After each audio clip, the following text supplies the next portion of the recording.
tôi hy vọng là đây là một cái chương trình để nói lên cái tấm lòng của chúng ta với những người đã hy sinh rất nhiều cho đại cuộc. Và thưa quý vị, bắt đầu của chương trình để mà giới thiệu các diễn giả ngày hôm nay, chúng tôi rất hân hạnh giới thiệu đến quý vị ông Fred Koster. Kính thưa quý vị, ông Fred Koster từng là một diễn viên và sau nhiều năm như vậy ông đã trở về và trở thành một vị đạo diễn. Và ông làm rất là nhiều phim trong cái lĩnh vực thể thao. Nếu mà quý vị xem Super Bowl hay là NCAA, NFL, quý vị thấy rất nhiều của cái phim của ông. Nhưng mà từ khi ông làm cái cuốn phim Cưỡi Ngọn Sấm đầu tiên thì ông đã cảm thấy rằng là ông có cái trách nhiệm phải đưa cái sự thật về cuộc chiến tranh Việt Nam. Và chính vì vậy mà ông mới thực hiện cái phim thứ hai là cái phim Through Our Eyes. Và kính thưa quý vị, sau đây chúng tôi xin kính mời quý vị lắng nghe ông Fred Koster trình bày với chúng ta tại sao ông đã làm cái cuốn phim Through Our Eyes. Ladies and gentlemen, it is an honor for me to introduce the director, the actor, and a friend of the Vietnamese American community, Mr. Fred Koster. Great. And Trong, thank you for putting this whole event on with you and Tina and your whole staff. Thank you for doing this. That's great. Hey everybody, we're going to be showing you a series of videos and then a slideshow. And the videos, I want everyone to know they're pretty disturbing. But remember, today we're here for a celebration. It's a celebration of telling the truth. And I'm telling you... Oh, okay.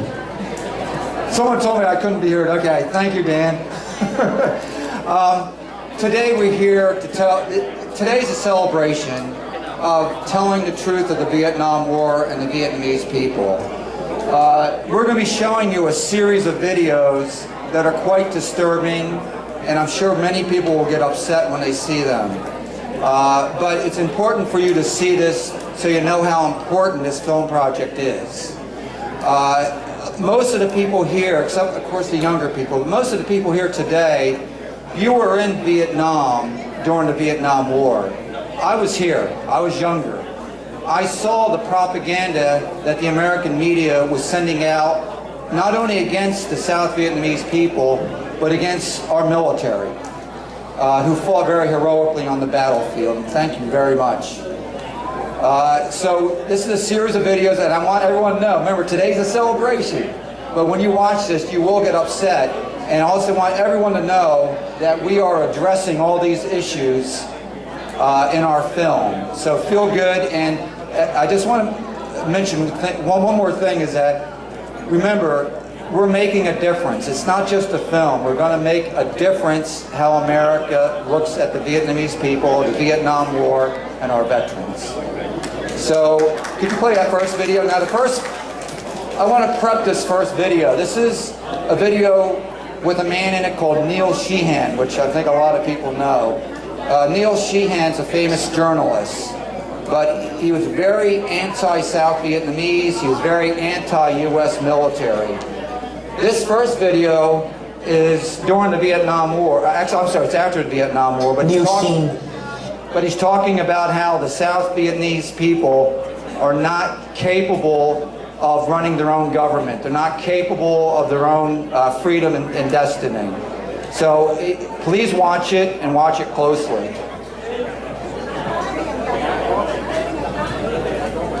Tác giả cuốn sách Chống chiến tranh Việt Nam, tựa đề A Bright Shining Light, một sự dối trá sáng chói, trả lời phỏng vấn với nước Mỹ. Những suy nghĩ của ông về người miền Nam Việt Nam như sau: chính phủ Sài Gòn mà chúng ta ủng hộ là tham nhũng, là một xã hội giữ nguyên hệ thống từ thời thực dân Pháp, một xã hội không có cội nguồn, nên cho dù chúng ta có đổ bao nhiêu công sức vào đó thì cũng chỉ là xây lâu đài trên cát. Bởi vì cuối cùng thì người Việt Nam xây dựng Việt Nam. Nếu là người Việt Nam ở Sài Gòn thì sẽ không thể làm được gì, đất nước sẽ bị sụp đổ. Bây giờ là lúc chúng ta kể về lịch sử của miền Nam Việt Nam. Chúng tôi mong quý khán thính giả cùng chúng tôi đấu tranh cho sự thật và tôn vinh những anh hùng đã hy sinh trong cuộc chiến bằng cách... For those who don't speak Vietnamese, I don't know how many are here, but that's Neil Sheehan.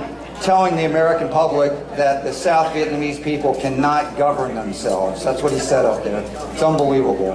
Now his book, A Bright Shining Light, was made into a movie that all the critics liked. So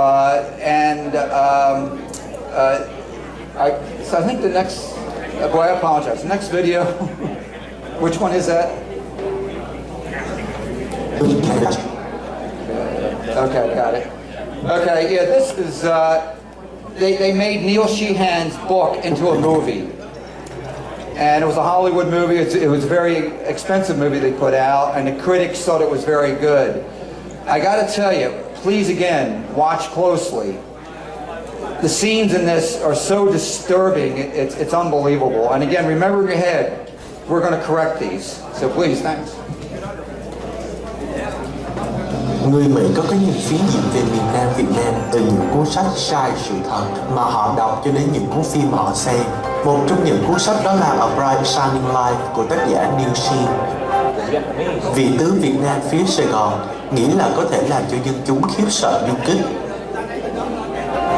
Sheehan nói rằng ông John Paul Van, cố vấn cấp cao Hoa Kỳ, muốn là một tên Việt Cộng. Ông ấy nói rằng nếu tôi 18 tuổi, tôi sẽ tham gia Việt Cộng. Ông ấy đã có thể cảm nhận được điều đó, trong khi hầu hết người Mỹ thì không. Cuốn sách của Phim được dựng thành phim, tuyên truyền tư tưởng chống lại miền Nam Việt Nam đến với hàng triệu người Mỹ. Đây là một sự sỉ nhục đến tất cả những người đã hy sinh và chịu nhiều mất mát trong chiến tranh Việt Nam. Người đàn ông này là Hồ Chí Minh và tướng Giáp đã hứa với người nông dân là trả lại lúa gạo cho họ. Còn người đàn ông này là Diệm, tiếp tục cướp của họ. Người của Diệm đã nổ súng vào những người biểu tình Phật giáo và giết 9 người. Diệm không có khả năng chiến đấu với Cộng sản nhưng lại sẵn sàng giết người vô tội. Cuộc chiến này là nhảm nhí, họ hoặc là tấn công nơi mà Việt Cộng đã bỏ, hoặc là tấn công một bên rồi để rộng cửa cho kẻ thù trốn thoát. Chuyện gì đang xảy ra vậy? Đây không phải là trò chơi. Trực thăng của chúng tôi đã bị bắn rơi. Đúng, bây giờ cho người của ông ra chiến đấu đi. Không, chúng ta phải rút thôi. Chúng ta không thể rút, chúng ta có người bị thương ngoài kia. Ông là kẻ nói dối. Bây giờ là lúc chúng ta kể về lịch sử của miền Nam Việt Nam. Chúng tôi... Great. For those who don't speak Vietnamese, one of the parts here in the movie, he was saying how well Ho Chi Minh treated civilians and how they gave them food and how the government of South Vietnam did not do that. It said the South Vietnamese government was stealing food. Ho Chi Minh gave food. That was in the movie right there. It was one of the clips. Another thing, we have a slideshow which I'll go over a little bit about what's going to be in the movie. I do want to show you something that's very important that is lost in history. It's not in Ken Burns' movie, it's anything. And this is a wonderful story of the South Vietnamese people. And this is called A Passage to Freedom. And this was in 1954 and 1955. It's one of the great humanitarian feats of the 20th century that nobody knows about. And this is when South Vietnam, a country of 13 million people, were able to absorb 1 million refugees. It's an incredible story that was not in Ken Burns' film. He had 18 hours. He didn't tell any of this. So this is a little clip with Thuy talking about this. And for a lot of you that don't know this, is 1 million people came to the South.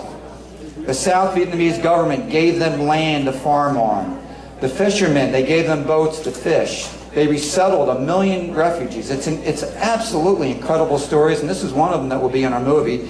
But I'll have Thuy tells it better than me, so.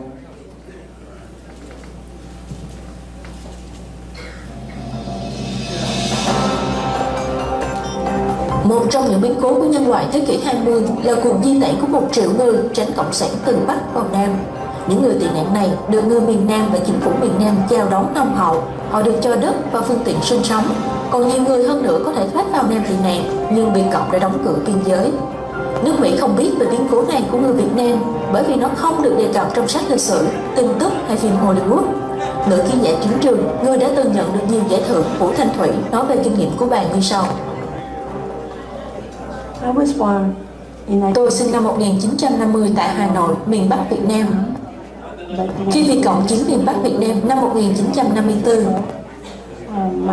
gia đình tôi chạy trốn Việt Cộng vào miền Nam.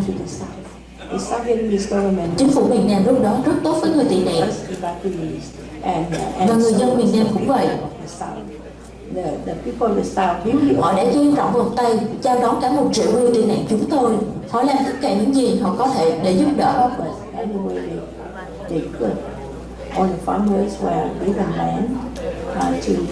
Người nông dân được cho đất để làm ruộng, người đánh cá thì được đưa ra vùng biển và cho tàu đánh cá.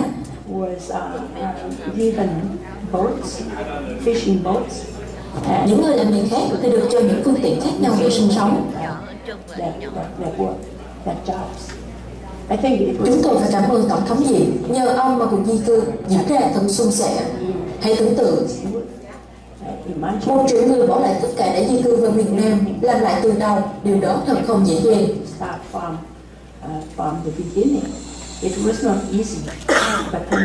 Cảm ơn người dân miền Nam, nhờ họ mà chúng tôi nhanh chóng ổn định cuộc sống. Bây giờ là lúc chúng ta kể về lịch sử của mình. For all you younger people out there, your young Vietnamese generation, this is one of the things I want you to be so proud of your parents, of your grandparents. Unbelievable story, and it's something to be really proud of. Again, that's going to be in the movie. We have one final, we have 2 more videos. I want to show you, this next one is unbelievable. And I think most of the people in here do not know of this. The United Nations, back in 1963, went to South Vietnam. Okay, they had a 25-member team, investigative team. They were going there to investigate allegations by the American media of the South Vietnamese people. The media was reporting to the world all the atrocities that the South Vietnamese people and the government were doing. So the UN got together, they sent a 25-person team from different countries, not the US, from different countries. They went and they found the South Vietnamese people completely innocent of all the charges. Now, this report is 800 pages. So after the United Nations completed this report, they decided not to release it to the public. It has never been released to the public. Fortunately, we have documents, and we do have that. And that's another thing that's going to be in the movie. Right now, I want to show you, you can play that clip. This is one of the documents. Oh, you can't see it. Oh, that's a bummer. Okay. Trust me, this document's up. Oh, there it is. Okay. Now, this is a congressional report. This is back in '64 with one of our congressmen pleading to the U.S. release the report. And this right here says the report finds the South Vietnamese government and its people innocent of all the charges.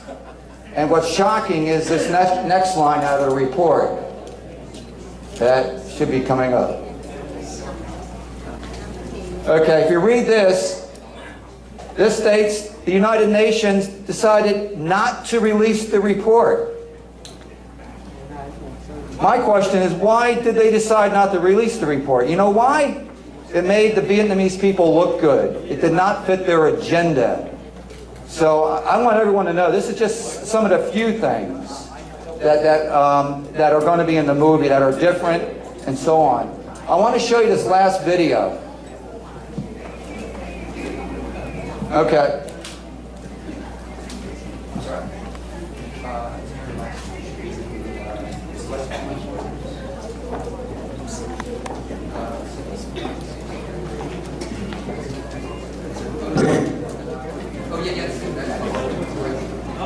Okay, we're going to play a video here. I just want to preface this. Cú sắt Fire the Lake, lửa trong hồ của Tất. I just want to preface this for everybody so they know. But, okay, I want to tell you how important it is for all of us to be part of making this film.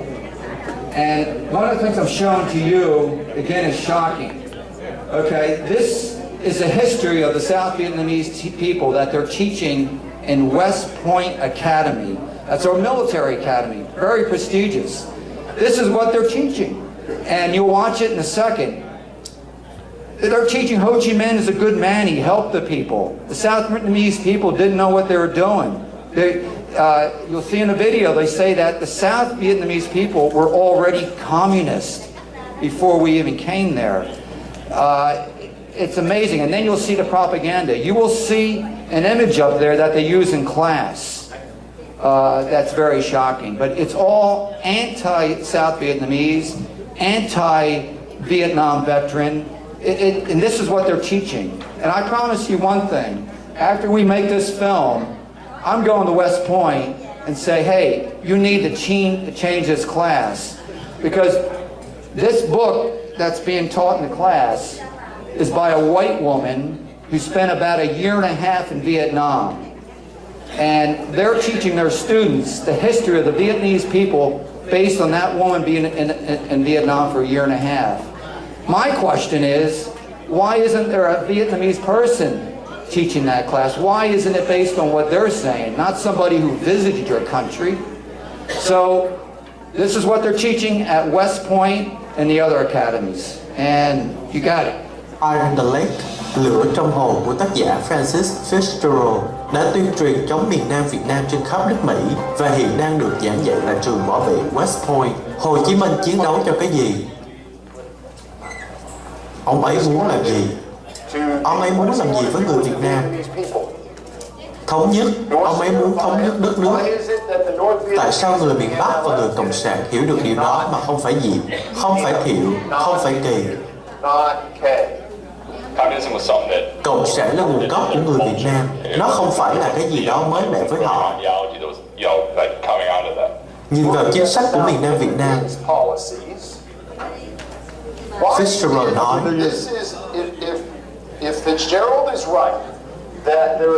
nếu là người Việt Nam có văn hóa và nền văn hóa đó đến từ Lão giáo và Nho giáo là những giá trị mà chúng ta đề cập đến.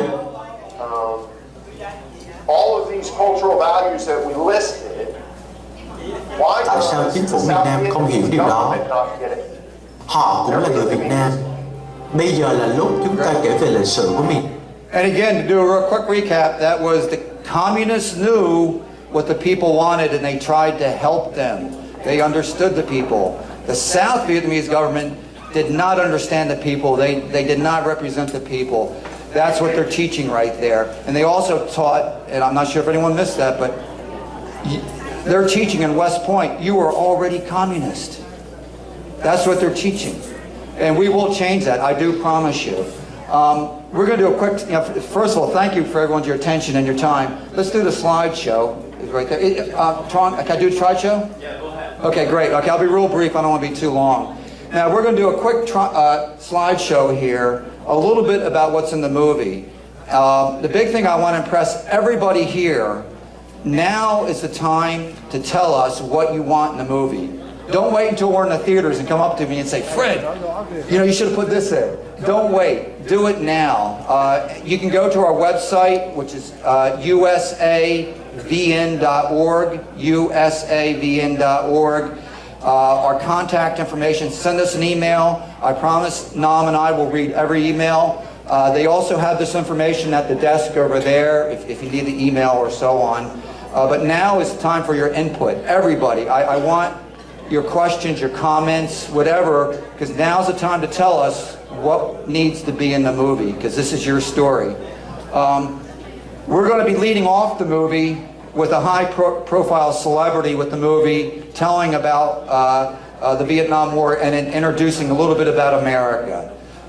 So you can go to the next one.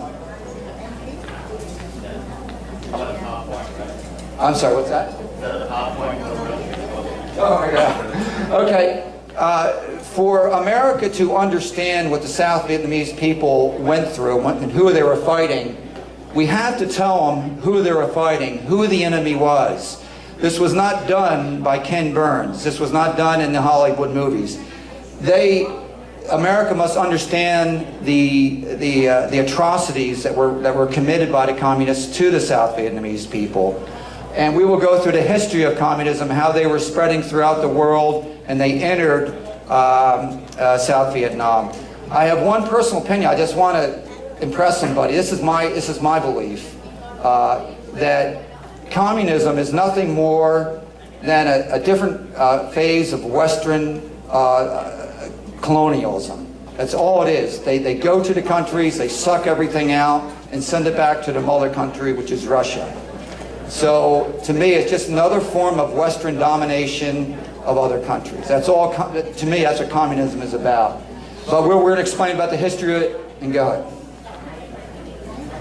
Okay, we're going to touch on the history of Vietnam, the culture. Now, we're going to do this briefly, but America needs to know the culture of Vietnam. You had universities 1,000 years ago. Your written language goes back 4,000 years. It's a wonderful culture for the younger generations to know about. What America's hearing from people like John Kerry, we have this on video. John Kerry says, all the Vietnamese people want to do is grow rice. That's what he said. That's all they want to do. To me, that I don't even know what I want to grab them and shake them, But the Vietnamese culture, as everybody knows here, is very diverse and it's very historical and long.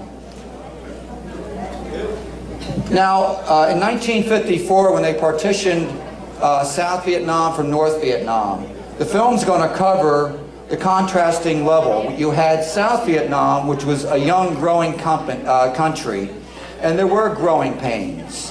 But South Vietnam was heading into a much better life. By 1959, South Vietnam was exporting food throughout the world. That's how well they were doing, and they were growing it. Now, as South Vietnam was prospering and growing a young country, up north, they shut the border like they do all communist countries, so nobody could escape.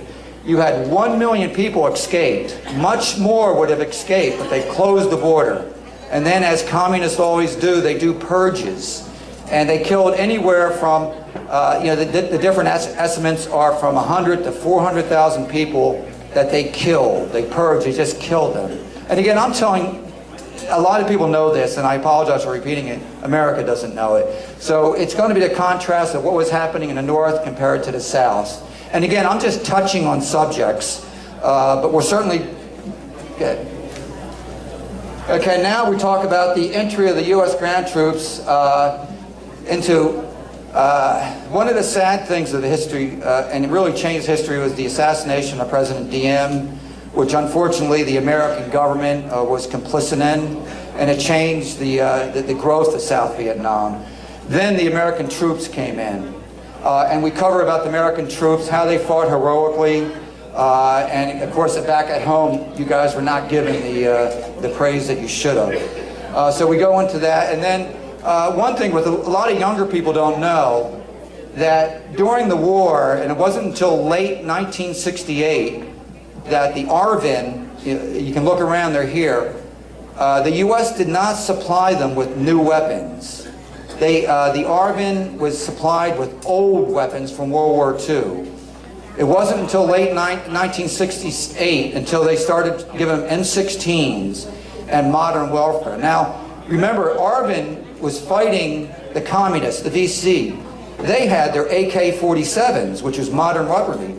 The ARVN didn't, and a lot of young people probably don't know that here, is that they were fighting with old weapons. And that's one of the many things we're going. And also, we're going to show, I remember with Ride to Thunder when it came out, I had a lot of American veterans came to me, and one of the questions they said is, I thought the Vietnamese people hated us. And they were shocked that the Vietnamese people didn't hate them. But that's created by the American media. It's like divide and conquer. The American media convinced the American public that the Vietnamese hated us, which of course is not true. Then we'll go into Vietnamization, where it was the trading over to South Vietnam and American troops leaving. And again, I'm just touching on things. We're going to go much more in depth. But we will show the working together of the South Vietnamese military and the Americans on there. Okay, 1970-75, of course, America leaves the war. And now, one thing that we are really putting in the movie is the victories of the South Vietnamese military and how heroic they were and the victories that they had on the battlefield. This is something that Ken Burns and the rest of them did not show. And we are doing that with testimony and so on. So the ARVN will be honored for the heroic fights. And we're also going to include the last great battles in defending Saigon. And again, a lot of this is to the younger people because the older people know, but the communists were coming down with Russian tanks, modern weaponry.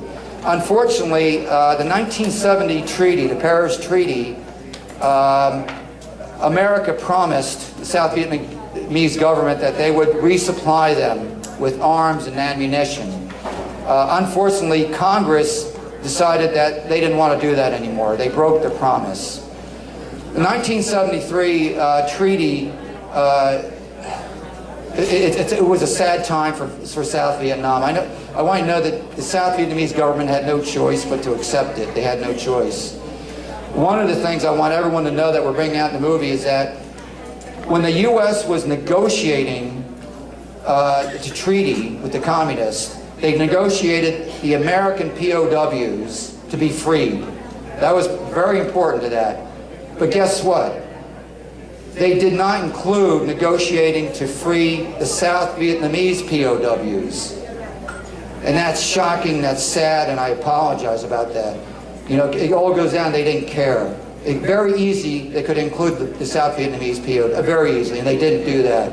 But we'll go in depth with all that. But we're going to show the heroic, and I want the younger generations to be proud of the ARVN. I want people to do that. Okay, great. We're also going to show post-1975 as to what happened to South Vietnamese people. This is not in the movies. As you know, none of this is in Ken Burns. Ken Burns, he didn't include the refugees. He didn't include the 400,000 people that died in the ocean trying to escape the boat people. He didn't think that was important, the lives of those people. And I mean, think about that, and you all know this, but America's going to know all the people that suffered, the little children, and the women, and the men. They're going to find out the suffering that you guys went to, and then you have people like Ken Burns and others who don't think that's important. Ken Burns said nothing about the re-education camps. How can you not say something about the re-education camps in telling the Vietnam War? That's like telling the World War II without talking about the Jewish concentration camps. This is manipulated, and this is purposely. That's why I said before, we're in a fight for the truth, and we have to treat it like a fight. So we have that, and also a lot of other things at the Post. The big thing is we're gonna show you guys some great stuff about how the U.S. media purposely deceived the American people about the South Vietnamese, but also about the military. And I want one thing that a lot of people may not know. After Tet Offensive in 1968, Walter Cronkite, who was a very famous broadcaster back in that day, okay, he reported after the Tet Offensive what a great victory the Tet Offensive was for the South Vietnamese people, for America. And we have video of this if it's hard to believe. And he said it was a great, he said that the Vietnamese civilians all stood up and stood behind their government, stood behind the ARVN, and all fought the VC. He said the VC was suicidal. They didn't have a chance. They were wiped out. This is Walter Cronkite, okay? 2 weeks later, he comes back to America and makes the most famous broadcast of the Vietnam War. He comes back and said that Tet Offensive was not a victory. It's a stalemate. We can't win. We have to negotiate, not as victors. And that was 2 weeks later. And think about that. Did you know that? That's the truth. It's unbelievable. And that's another thing we're bringing up is how the American people were deceived many times. Great. Now, the one thing we're doing, which I'm really excited about, and I'll tell you, I admire the South Vietnamese people tremendously. For the younger generations, which you already know, a lot, your parents, your grandparents came here with nothing, absolutely nothing. And the Vietnamese community has prospered here. It's just incredible. It's a wonderful American story of people coming to America with nothing, and just building a great community. And we're going to contrast that with how well the Vietnamese people are doing here compared to what's happening in Vietnam. Vietnam is one of the poorest countries in the world. You have the same people, but they're under two different systems. So we're going to go in that. We're going to celebrate the Vietnamese community of today. Now, it's really important. We can make a great film. But if American mainstream doesn't see it, the film means nothing. And like I mentioned before, this is not about making a film. This is about making a difference. So we're going to be opening up. With Ride to Thunder, we're going to follow the same business model. We're going to open up at one theater, do really well at the box office. And once you do really well at the box office at the theaters, then all the film buyers in America start picking up the phone because they think they can make money. So they call us up and we're going to spread. We're going to open in one city, open up another city, and do selected cities throughout the U.S. But we have to do well at the box office. If we don't do well at the box office, America's not going to hear. So I encourage everybody, when the movie comes to Dallas, please come. Tell your friends to come. Because with Hollywood and distribution in the theaters, it's all about the bottom line is can they make money by doing that. Now we're going to have secondary distribution, which will be Netflix, Amazon Prime, DVDs down the road. But the big thing is we got to do well at the theaters, and that depends on all of us. And okay, great. Okay, the film marketing. I don't want to go too in depth, but we're doing some really different things with marketing of the film, and we'll tell everybody a couple months before the film comes out. We'll be telling all the communities, the Vietnamese communities throughout the U.S. what our marketing plan is. But the marketing promotion will only work if it's with you guys, if you guys make it work. And a lot of it's word of mouth. That's the big thing. Word of mouth costs no money. It's just telling a friend about something. But we got some big promotion things that will get noticed by the media, and again, we'll release that. So this is, like I said, we got a wonderful team and a lot of passionate people. Is that the last? Oh, it's a film production. It takes money to make a film, and our goal in this to raise money for the production, the actual production budget is $250,000. Now, a lot of people go, "Wow, it seems like a lot." In Hollywood, that's like nothing. This is, you know, for a theatrical movie to go out in the theaters and go out, it's a very, very low budget. But I mean, nobody's in this to make money, not to get rich. We have a wonderful group. A lot of people volunteering their time. You know, this is kind of a community thing that we're all working together on. So even though our budget's very low, I want everyone to be assured that this is going to be a theatrical production, you know, it'll be a Hollywood production. I have a wonderful team and everyone is passionate about it. And then, like I said, if you can help us with the production budget, wonderful. If you can't, the big thing is word of mouth. Please spread the news, especially when the film comes out. And I think I'm done. Well, I think you're not done yet. We have a special showing of a part of the film, and we save it at the end. And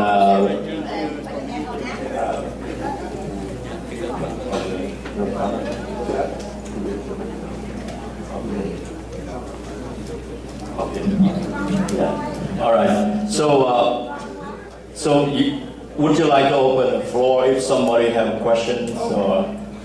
Anybody in the audience have a questions? Yeah. Right here. Good.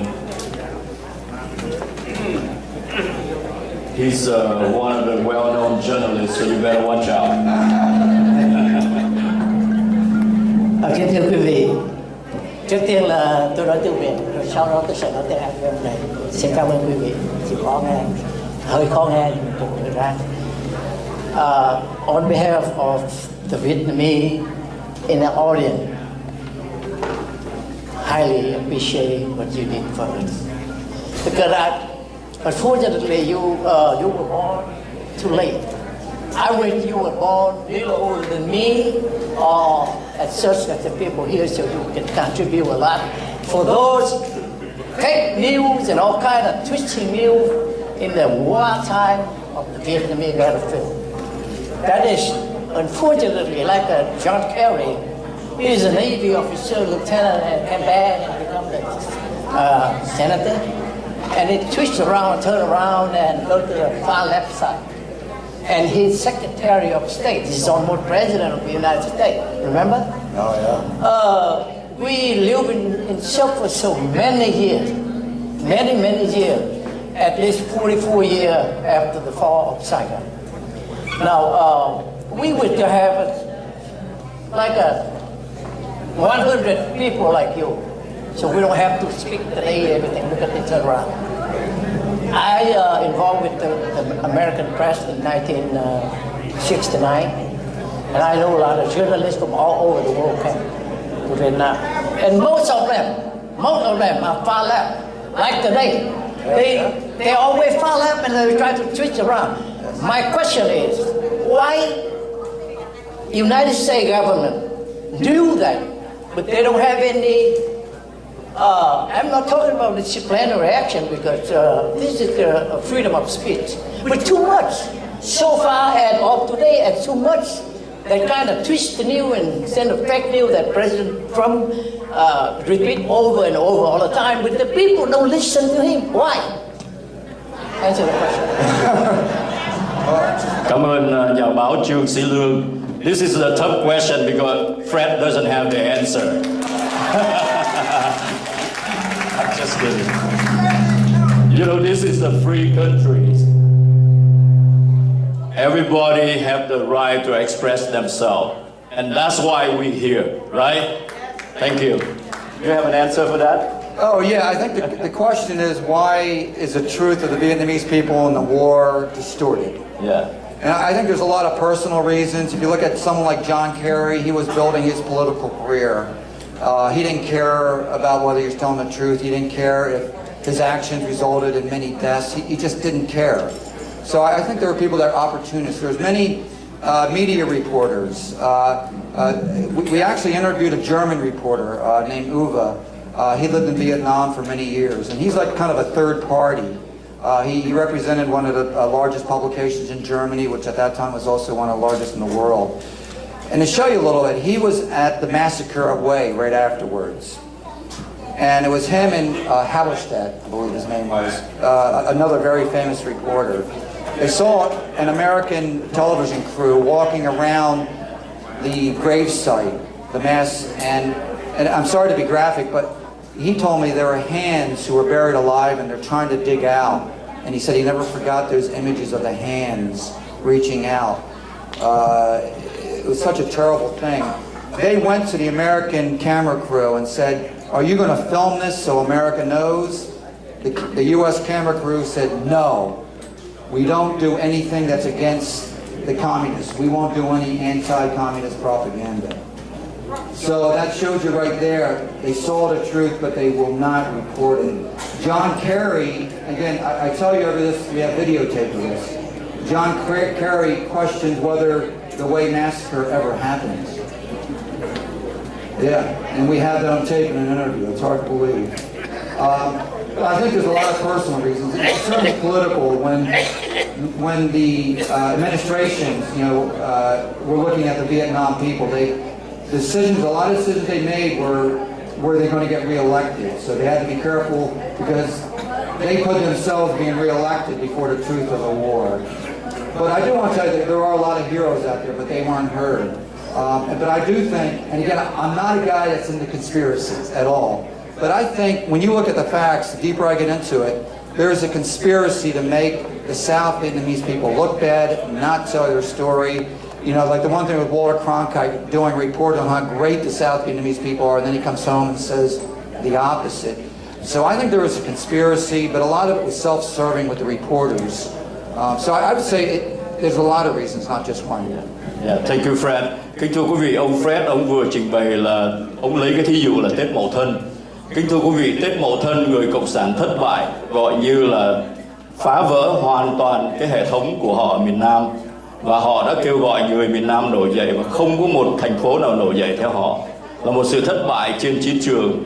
Nhưng mà thưa quý vị, là một sự thất bại trên chiến trường nhưng mà tại Mỹ, họ lại dùng cái truyền thông thổ tả để mà làm cái sự thua của họ trở thành cái sự thắng trên chiến lược, làm cho người Mỹ rất là sợ chiến tranh Việt Nam. Mà ông Fred vừa trình bày là có rất nhiều ký giả đã có mặt ở đó và không quay những cuốn phim mà Việt Cộng thảm sát người dân Việt Nam của tại Huế. Thank you, Fred. I think we have another question. Go ahead, anh.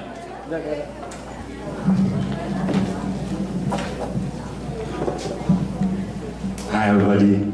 First of all, as Vietnamese, I thank Mr. Fresh, who I tell the truth social point for Vietnamese people. My question is, how do you show the West Point to change the way they teaching our new soldier at the West Point right now? I'll tell you, and thank you, because that West Point video I think is the most important, because it's absolutely shocking what they're teaching, and it's also very dangerous to the Vietnamese people. And they're actually, they're teaching pro-communist in the military, they're supporting the current government over there too. So it's absolutely important. We will bring up the West Point in the movie, so America sees, and they'll be as shocked as you are. After the movie is released, we are going to not only West Point, but the other academies. And we're going to go and say, we want to show our film there. And we can do that. We'll press on them. If need be, if they won't listen to me, then I say we bring a group of us, we go out and we get some signs up and say, listen to us, you know. We have to be aggressive because they won't hurt. You know, we've gone on too long. Whenever we voice our opinion, meaning really you guys, this is your story, they tell us to be quiet. Oh, no, be quiet. We are one of the groups we're working with is the VVFH. That's the Vietnam Veterans for Factual History. After the Ken Burns movie came out, the VVFH sent a letter to PBS and said that they have a different viewpoint of the war than Ken Burns, and they would like to express it. We have this letter. PBS sent a letter to the VVFH and said, no, we don't want to hear your opinion. Ken Burns, the way he told it perfectly. And we have this letter for anyone to see. It's also up on the website, not our website, but the VVFH, saying that we don't need to hear from you. We don't need to hear from anybody. The South Vietnamese love our film. Everybody loves our film. They said that the film, they said in their letter, the film was shown at every academy. And they said every academy loved the film. I contacted all those academies. They said they did not see the film. All they saw was little shorts of the film. They went there and they saw, a few minutes of the short opinion. All the academies had no official opinion of Ken Burns' book. So they lied. It's propaganda. They're saying, oh, the academies are behind us. They aren't. They didn't even show the movie to them. So a lot of these are lies. But like I said before, if we yell loud enough and we go there to embarrass them like West Point, they'll listen to us. But it's up to us to do that. I mean, as a community, all of us, because we have strength in numbers.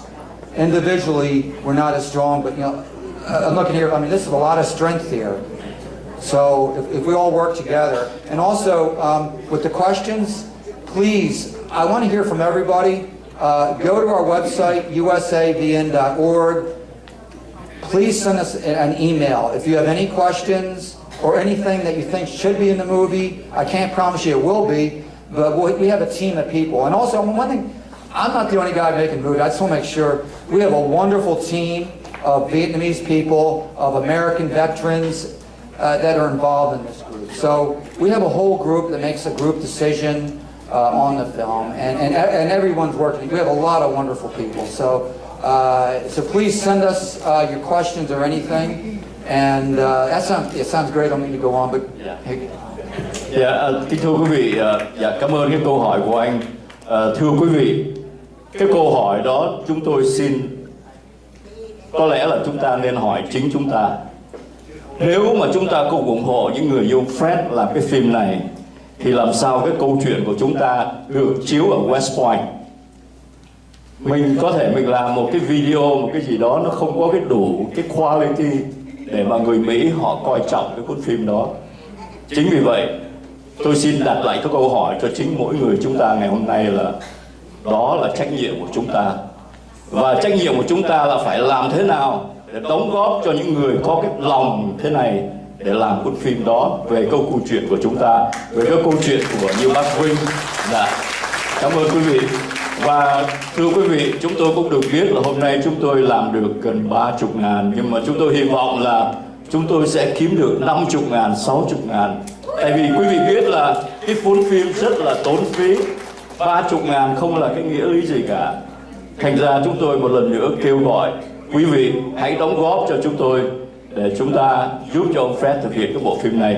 Và thưa quý vị, hôm nay chúng tôi biết là trong audience có một vị khách rất là quý mà chúng tôi quên giới thiệu, đó là ông dân biểu City Council của District 6, Mr. Vera. Thank you, sir, and I'm really sorry I didn't know until somebody remind me. You are a great friend of the Vietnamese communities in this district. We'll keep voting for you. Thank you. Thank you. Mr. Cong, I cannot speak English very well, so you explain for me my question. Đến tận bây giờ chúng tôi không hiểu được tại sao khi thủy quân lục chiến và nhảy dù đã chiếm lại toàn bộ cái cổ thành Quảng Trị, khi đó là Việt Cộng đã chạy tán loạn, tức là đã rút lui rất là xa, thì lúc đó sao không điều động những cái đơn vị phía sau lên để mà tiếp tục đánh nó? Mà cái lệnh tôi thắc mắc là tại sao đó 2 tuần lễ sau bắt tiểu đội chiến chúng tôi tấn công rồi đó, thì họ đã phòng thủ lại rồi, và cái đơn vị thiệt hại nhất là tiểu đội 6 đội chiến đã có 2 đại đội trưởng chết. Thì đến bây giờ tôi cũng thắc mắc là cái cuộc chiến tranh Việt Nam không phải là do Bộ Chỉ huy Việt Nam mà do một cái thế lực nào đó của phản chiến của người Mỹ. Okay. This kind of question is regarding the military strategy, and he's one of the officers who are learning in Marines to take over back Quảng Trị province. And after he went back the area, instead of sending reinforced, they asked him to withdraw, and they lose the battle. But I don't know if you have an answer for that, but I can try. You want me to? Oh, yeah, absolutely. I don't think I have an answer. But thưa quý vị, I do? No, I don't. Okay. Thưa quý vị, khi ông Nixon nắm chính quyền, thì việc đầu tiên ông ta làm là ông hứa là sẽ đem lại hòa bình cho Việt Nam. Nhưng mà thưa quý vị, cái câu hứa đó là của nhà chính trị. Và thưa quý vị, ông hứa như vậy, nhưng mà thật ra đó là ông đã sẵn sàng có một cái strategy để mà ông từ từ ông rút quân Mỹ khỏi Việt Nam để gây lại cái sự honor cho người Mỹ. Nhưng mà ông quên rằng là ông để lại cả một đồng minh là 10 mấy triệu dân Việt Nam. Và thưa quý vị, trong cái cuối tháng 4 này, tại Trung tâm Việt Nam Center có tổ chức một buổi hội thảo về năm 1969. Và tại sao năm 1969 nó quan trọng như vậy? Là tại vì lúc đó là người Mỹ đã gần như là quyết định là rút khỏi Việt Nam. Và ông Nixon chỉ là cái người đi theo cái ý muốn của người Mỹ. Và ông đã lập ra một cái chương trình gọi là Vietnamization, tức là train người Việt Nam rồi đổ vũ khí cho Việt Nam, và hứa là nếu mà Việt Cộng không vi phạm cái hiệp định Ba Lê thì họ sẽ trở lại. Nhưng mà rất tiếc họ không trở lại. Và thưa quý vị, có lẽ đó cũng relate tới cái câu chuyện mà chú Phạm Văn Tiền của chúng ta biết là cái cuộc chiến này thật sự nó không có nằm trong bàn tay của chúng ta. Và rất là tiếc là cho đến bây giờ cả cái giới truyền thông Hoa Kỳ vẫn coi Việt Nam Cộng Hòa là một nước không có tự do dân chủ, vẫn coi những người chiến sĩ Việt Nam Cộng Hòa là những người không có khả năng, là một cái sự hoàn toàn sai lạc. Và đó là lý do chúng ta rất là biết ơn một người như anh là Fred Coster đã làm cuốn phim Through Our Eyes, có nghĩa là qua cái nhìn của chúng ta. Và nếu mà quý vị không có câu hỏi thì chúng tôi xin được phép mình còn 2 câu hỏi. Vậy hả? Dạ, vâng. Sure, go ahead. Sau hai câu hỏi này thì là chúng tôi sẽ để dành những cái câu hỏi này cho tới phần 2, tại vì chúng tôi còn có nhiều diễn giả nữa. Yeah. We going to have 2 more questions, then we go move on at the program, then we'll come back with the trainer, and we will have a more question. Can I get one quick comment on what you said? Yes. It's just real quick. And I don't know if you... America's military strategy was called attrition. And that was, the whole strategy was, if the communists keep sending people to South Vietnam, eventually we'll kill them all and the communists will give up. The military strategy, in my opinion, was flawed because they didn't know the communist leaders. Also, to my knowledge, never in the history of warfare has a war ever been won without attacking where the leaders live. So the American troops and the South Vietnamese troops were put in a situation that was impossible. There was no definition of victory. It was impossible. The whole thing, but I won't go any longer, but I just want, this is a message for all the young people to know, is that you can't win a defensive war. And again, this is one of the things that we're covering in the movie, is how the American government put the ARVN, the South Vietnamese military, our American military in an impossible situation to win. And I'll tell you, I talked to a lot of ARVN. They all wanted to attack the North. They wanted to go in there if they weren't allowed. But sorry, I didn't mean to go on. Go ahead. Mr. Costa. Good afternoon. Good afternoon, everybody. I am the former officer of South Vietnamese Army. I have been trained in the U.S. We have fought with U.S. soldiers in Vietnam. My question is that we are all here today to support you to make this movie to be happen, right? So, by what we know about the film made by Cameron, he spent 10 years and $10 million. Right now, maybe I'm wrong, right? He need more money than ever the movie made by Cameron about Vietnam War. The Vietnam War is the longest one in U.S. history, and also the longest war in Vietnam. And more Americans involved in the Vietnam War. Now today, you ask for only $250,000 to make such a movie to revenge what Cameron done, to hurt, to insult all men soldiers here, all Vietnamese veterans here. It's not fair, right? We, as Vietnamese soldiers, all the Vietnamese countries, we try to support you all over in the United States. But one thing, I think it may happen if we don't have the support from U.S. veterans. 500,000 American soldiers serving in the Vietnam War. I was the witness of the war. We were fighting with them side by side. We died with them, we wounded with them. We remember that Colin Powell, Norman Schwarzkopf were advisors in Vietnam War at the time, 1960 or 1965. And I became the U.S. commander in the war, in the Gulf War. So all the statements of the American political system, now they were coming back from the Vietnam War. Why not we and you, we ask for the support from all the U.S. servicemen in Vietnam who fought with us. That is a great help for all the country. So my question is that, how do we contact and make all men soldiers involved in the Vietnam War to have a this kind of movie for our friends? Thank you. Yeah, that's a great question. First of all, there are American Vietnam veterans who are helping us. His question is, why aren't more stepping up? And I have a really easy answer for that. It's been a long time since the Vietnam War, and many individuals, as we all know, within the Vietnamese community, within the veterans community, people tried to talk up, they tried to make a change, and it never happened. I think a lot of people have given up hope.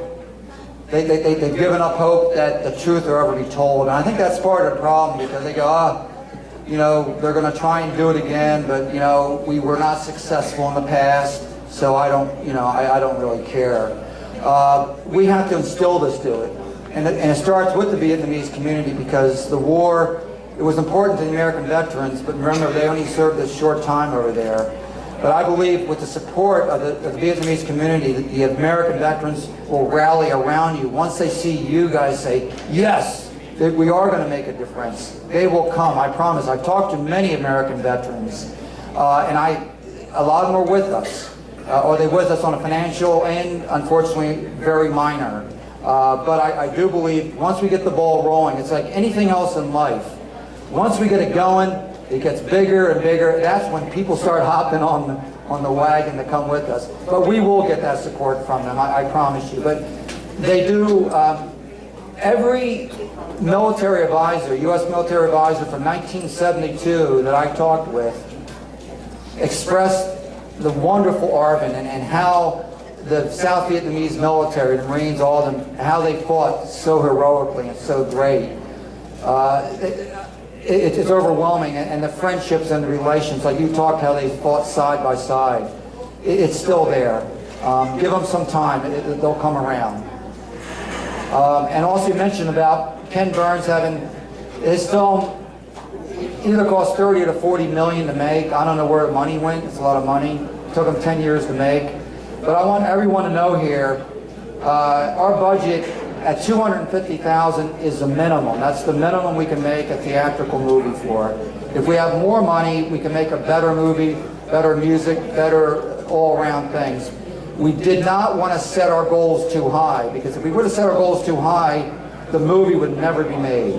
So we have a minimum. If we do it, great. We got a wonderful movie. If we get more money, it'll be even a better movie. And then also, if we get more money, we can put it into marketing and promotion. So the 250 is the minimum. But we got the greatest ally on our side that Ken Burns did not have. And that's the truth. He had to go, it took him 10 years to try to make up all these lies to fit his agenda. We have the truth. All we got to do is tell the truth. Much easier. Kính thưa quý vị, we will invite Mr. Fred Coster back for Q&A because we have a couple of questions. And this is my friend, Colonel Gallenberg. Okay, you want to make two comments? No question? Okay, thank you. In answer to the gentleman's question about getting the Americans more involved, the advisors and others who served in Vietnam, I would suggest that you contact U.S. Veterans Organizations. I was unaware of this film until Ron told me about it. I had no idea, and I suspect there are many others.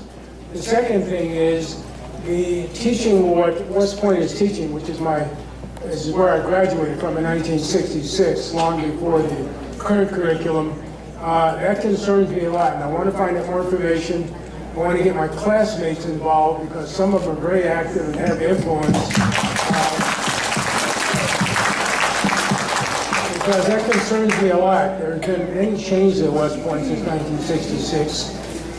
Some for the good, some not so good. I was unaware of this particular class, and I'm going to get some more information from somebody and surface it to my classmates. We have a forum, and I think that we can make a difference because many of them are influential. We have contacted the superintendent of West Point and others at different times about concerns we've had about how some things have changed there, and not to our liking. So I'll leave it at that, and somebody can give me some more information. Wow. Kính thưa quý vị, ông Joe là một vị trung tá của lục quân Hoa Kỳ và ông xuất thân từ West Point. Ông là một trong những người bạn của cá nhân tôi và ông sẽ hứa là ông sẽ đem cái câu chuyện của chúng ta, đem cuốn phim của chúng ta để trả lời câu hỏi của anh. Cảm ơn anh rất là nhiều. Để đưa tới cho các anh em trong West Point để họ xem cái phim của ông Coster và một ngày nào đó. Thank you, Joe. Hopefully when they show this film at West Point, I will go with you to West Point with Mr. Coster. Thank you, sir. This is a big job. I appreciate it. Kính thưa quý vị, chúng tôi biết là quý vị còn rất là nhiều câu hỏi và chúng tôi có những vị diễn giả rất là hay, cho nên chúng tôi xin kính mời quý vị hôm nay ngày Chủ nhật Xin kính mời quý vị ngồi lại với chúng tôi để cho một vài vị diễn giả để nói thêm, soi sáng thêm cái việc này, rồi chúng ta lại hỏi thêm những câu hỏi cho những vị diễn giả hoặc cho anh Coster. Quý vị có đồng ý không ạ? Vâng, cảm ơn quý vị rất là nhiều.